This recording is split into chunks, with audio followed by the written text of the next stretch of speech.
It was the autumn of 1977. In a quiet corner of Enfield, North London, stood a simple council house. To the outside world, it looked ordinary. But inside, something had already awakened. Every night when the neighborhood went silent, this house whispered. A whisper that didn't belong to the living, and that's where the story begins. With a home that slowly stopped behaving like a home and became something else. Inside, Peggy Hodgson was raising her 4 children alone. The nights were usually quiet, until one evening, a loud bang echoed from the children's bedroom. Peggy rushed upstairs.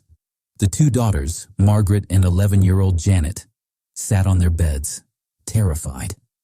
The heavy wooden dresser was shaking, on its own. And before Peggy could react, the dresser slid forward across the floor as if pushed by invisible hands. Peggy tried to stop it, but the moment her hands touched the wood, she felt something push back. Something strong, something angry. Days later, things escalated. The children complained of strange knocks on the walls, knocks that replied when spoken to. Then came the voices, deep, raspy, the kind of voice no child could produce. Late at night, Janet would speak in a tone that didn't belong to her, a voice claiming to be a man who had died in that very house. Witnesses described it as a voice that seemed to crawl out of her throat. Janet didn't remember any of it, but everyone else did. Word of the haunting spread quickly. Soon, even the police were called. 2 officers arrived expecting mischief, but the moment they entered the children's room, a chair slid across the floor right in front of them. No strings, no tricks, nothing.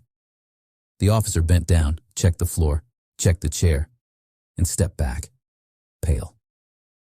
Later, in her official written report, she stated, "The chair moved on its own. I cannot explain how." This was no longer a family's imagination. This was real. As the weeks passed, Janet changed. She would twist her body into impossible positions, wake up on top of cabinets, or be found thrown across the room. Sometimes she would levitate, her body rising slowly, stiff and unnatural, as if someone unseen was pulling the strings. Witnesses saw it. Photographs captured it. And Janet, she only remembered the cold.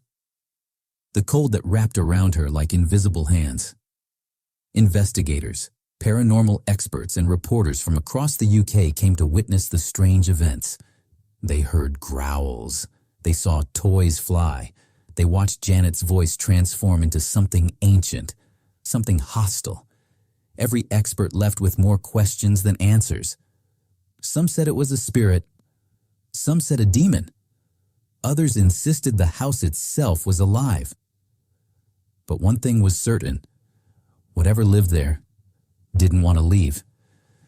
The haunting continued for nearly 2 years. Even after the activity slowed, the house never felt normal again. Neighbors reported strange noises. Visitors felt watched. Janet claimed that something from that time still followed her in her dreams. And today, people who've lived in the house still describe sudden chills, moving shadows, and voices whispering after midnight. No one knows what the Hodgson family encountered, a spirit, a demon, or something far older. But one thing is certain. In 1977, the Enfield house was not empty. And perhaps it still isn't.